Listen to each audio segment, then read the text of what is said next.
किसी महापुरुष के आश्रम में जाकर इसलिए सेवा न करें कि दया आ गई, क्योंकि महापुरुष नहीं है वो और तुम्हें दया आ गई, तुम जाएगा नरक, मरने के बाद तुम भी जाओगे नरक। दया क्यों आई? दया नहीं आनी चाहिए जो महापुरुष नहीं हो। जड़ भरत के हिरण के बच्चे में आसक्ति हो गई, दया आ गई, हिरण बन गए, नहीं बन गए। और कोई महापुरुष नहीं है और आप में दया आ गई इसलिए सेवा करो, जाओ, तो भी नरक जाओगे। दया किस काम की? महापुरुष में महापुरुष की बुद्धि रख करके सेवा करो, ताकि अगर कहीं वो सच्चा महापुरुष ही हुआ तो भगवान को हमारे ऊपर दया आ जाए। हाय, इसने मेरे प्राण प्रिय महापुरुष की सेवा करी, चलो इसको 84 लाख योनि से छुट्टी करो, चलो इसके पीछे अनंत जन्मों के पाप पुण्य सब क्षमा करो, चलो अब इसको दिव्य दृष्टि दो, चलो दिव्य शक्ति दो, चलो दिव्य भक्ति दो, चलो इसको अपना अनुभव करा दो अपने दिव्य रूप का। और फिर आश्रम में दिखने लगा राधा कृष्ण का दिव्य रूप।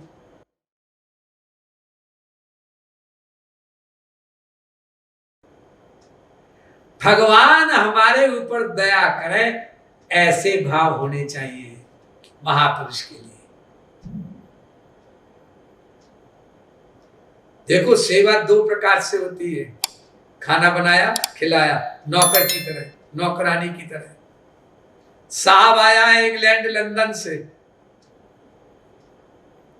रोजाना नौकर खाना बनाता था। मेम साहब का साहब गया था इंग्लैंड, और 2-4 महीने की छुट्टी लेकर के आया इंडिया। जब इंडिया आया तो मेम साहब ने कुछ खाना नौकर से बनवाया, कुछ खुद बनाया।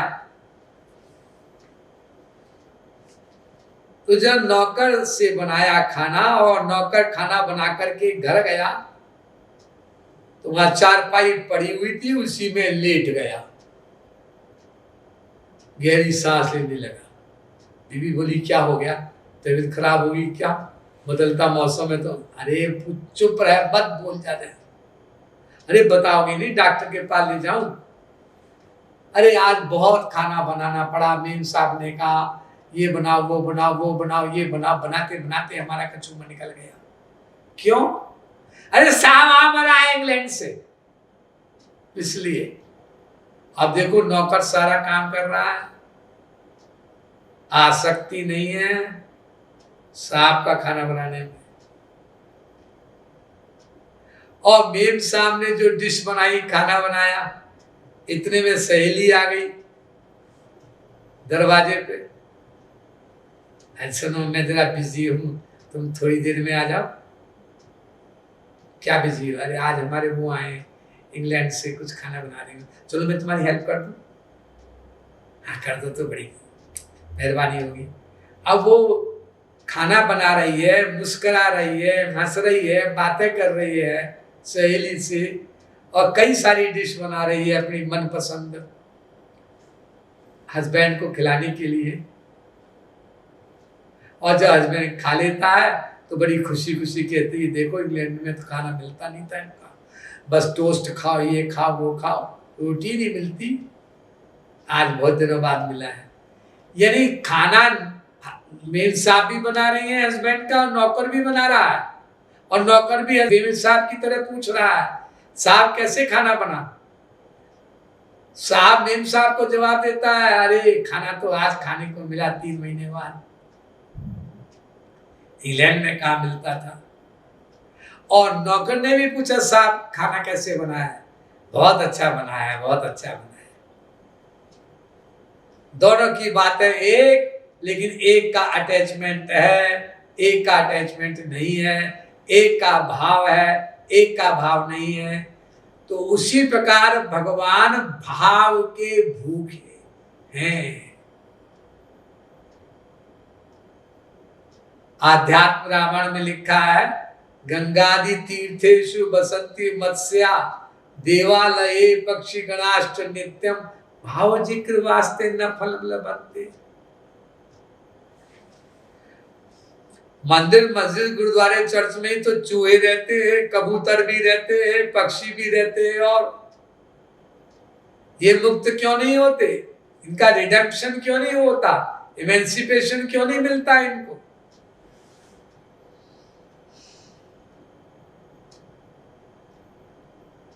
क्योंकि भाव नहीं है।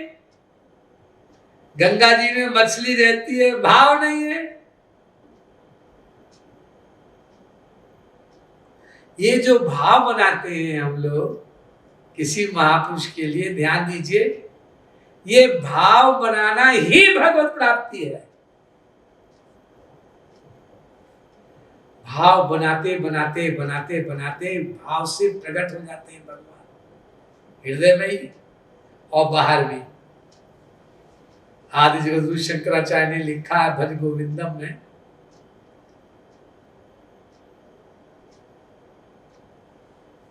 गुरु चरणाम्बुज निर्भर भक्ता संसाराद चिराद विमुक्ता सेन्द्री मानस नियमा देव द्रक्षसि निज हृदय स्थम देवं भज गोविंदम भज गोविंदम गोविंदम भज मूढ़मते।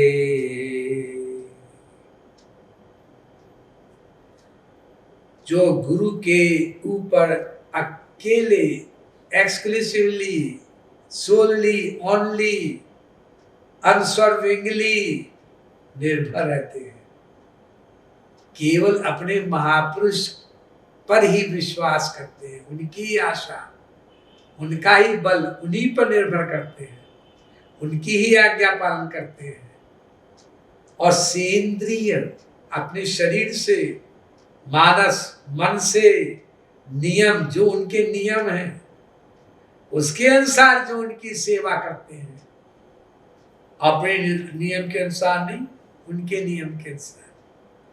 तो द्रक्षसि निजे हृदयस्थम देवम, अपने हृदय में स्थित राधा कृष्ण के दर्शन कर लेते हैं, और बाहर भी।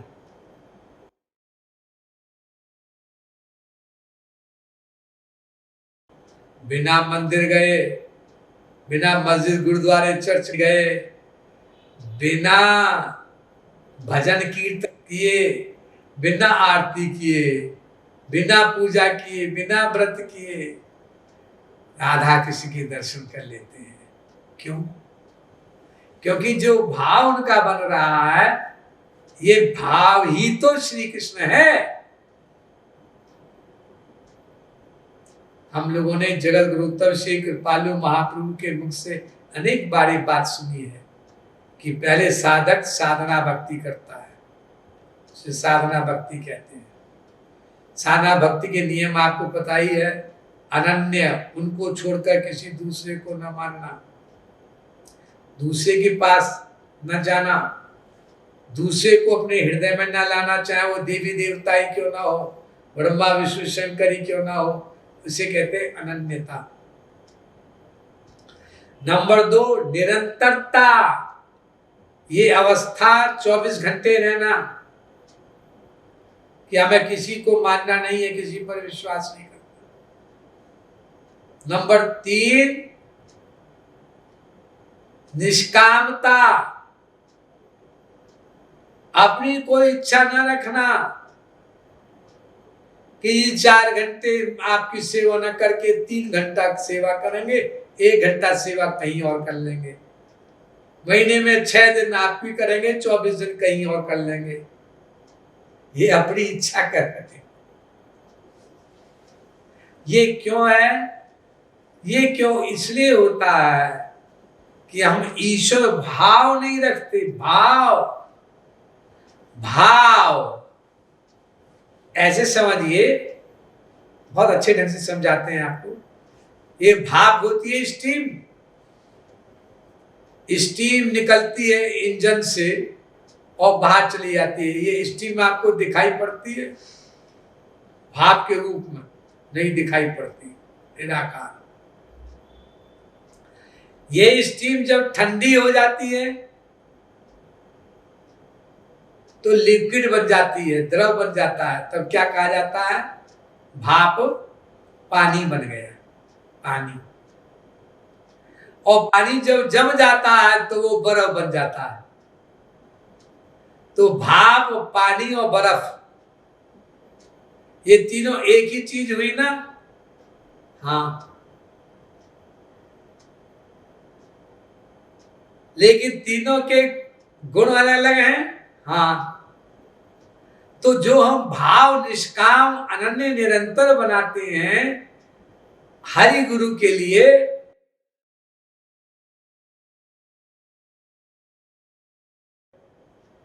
तो वही भाव बढ़ करके जल बन जाता है, आंख के आंसुओं का जल। सही सही साधना भक्ति 3 भाव वाली बताया ना आपको हमने। अनन्यता, निरंतरता, निष्कामता, ये ही जब बढ़ा हरि गुरु का रूप ध्यान करते हुए तो आंसू में छलका, और ये आंसू बढ़े बढ़े फिर यही बर्फ बन गए। बर्फ मतलब राधा कृष्ण। तो हमारे जो भाव हैं वो ही राधा कृष्ण हैं।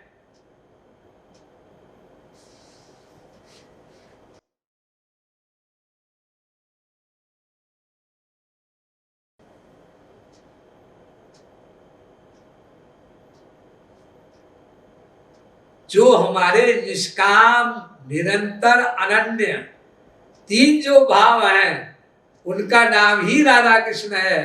क्योंकि ये भाव भक्ति बढ़ करके प्रेमा भक्ति तक आती है।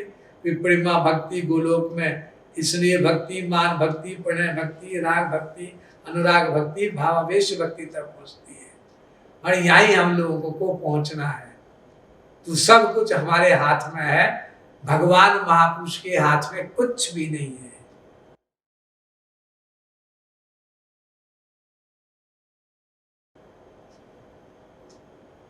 उनके हाथ में केवल एक चीज है, समझाना। सो भगवान तो समझा कर चले गए, वेद बना गए, उपनिषद बना गए, पुराण बना गए, महाभारत लिख गए, गीता लिख गए और चले गए बैकुंठ, सुप्रीम रेस्टिंग प्लेस चले गए। अब हम आएंगे नहीं, बातें नहीं करेंगे। अरे साहब, जो आप लिख गए हैं उनको कौन समझाएगा? हमें तो समझ में नहीं आता। अच्छा चलो महापुरुषों के पास जाना, हम महापुरुषों को भेज देंगे।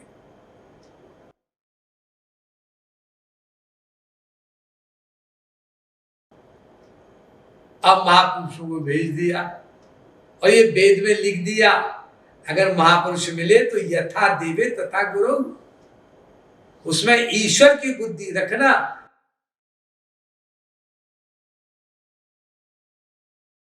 नहीं तो महापुरुष से कोई लाभ नहीं होगा कभी भी किसी को। हम सोच ही रहे हैं उनको संसारी। महापुरुष ने देखना बंद कर दिया, हमने बात करना बंद कर दिया। देखो हमें देख ही रहे हैं, हमें बात नहीं कर रहे हैं, उससे कर रहे हैं, उससे ज्यादा प्रेम करते हैं। तो तुमने यही सीखा है तत्व ज्ञान। महापुरुष जिसको देखे उससे बात कर, उससे ज्यादा प्रेम करता है। जिससे बात करे उससे ज्यादा प्रेम करता है। जिससे नहीं देखे, नहीं बात करे, उससे नहीं करता या कम करता है। क्योंकि तुम महापुरुष की बुद्धि नहीं रख रहे, क्योंकि तुम ईश्वर तत्व ज्ञान भूल गए। अरे जिससे ज्यादा प्रेम करता है, जिसको ऊंचा उठाना चाहता है, उससे न्यूट्रल हो जाता है। समझ कर अपना दीवाना, समझ कर अपना दीवाना, वो मुझसे आंख चुराते हैं। हकीकत यह है कि दर पर्दा मोहब्बत आजमाते हैं।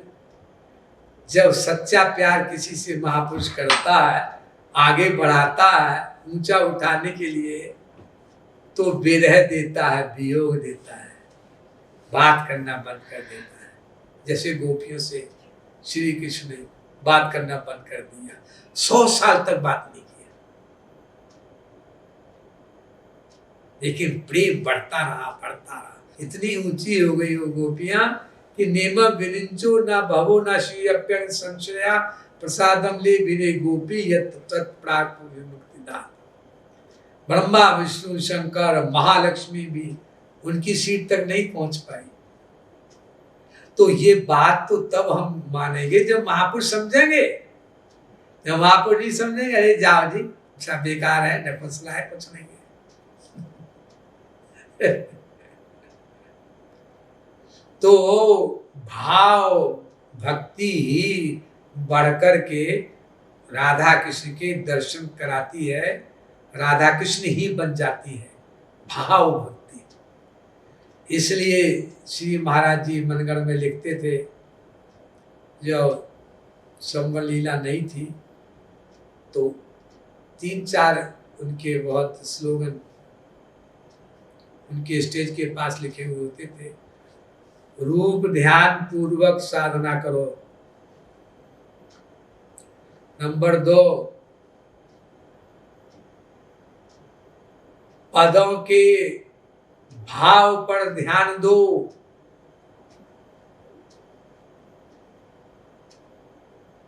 नंबर 3, अत्यंत दीन भाव पैदा करो।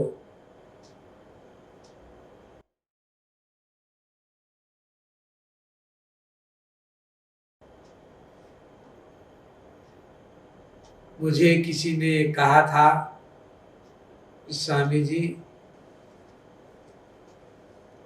हमारी साधना आगे तेजी से कैसे बढ़े, इस पर कुछ बोल दीजिए। तो मैंने बोल दिया, मैंने तो बोलना बंद कर रखा है, शरीर अस्वस्थ होने के कारण, फिर भी उसका आग्रह देख करके बोलना पड़ा। इसमें आपको कुछ अच्छा लगे ले लीजिएगा, अच्छा ना लगे तो लौटा दीजिएगा।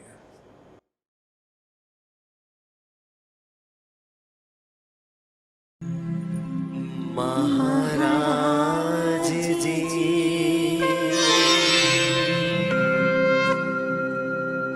महाराज जी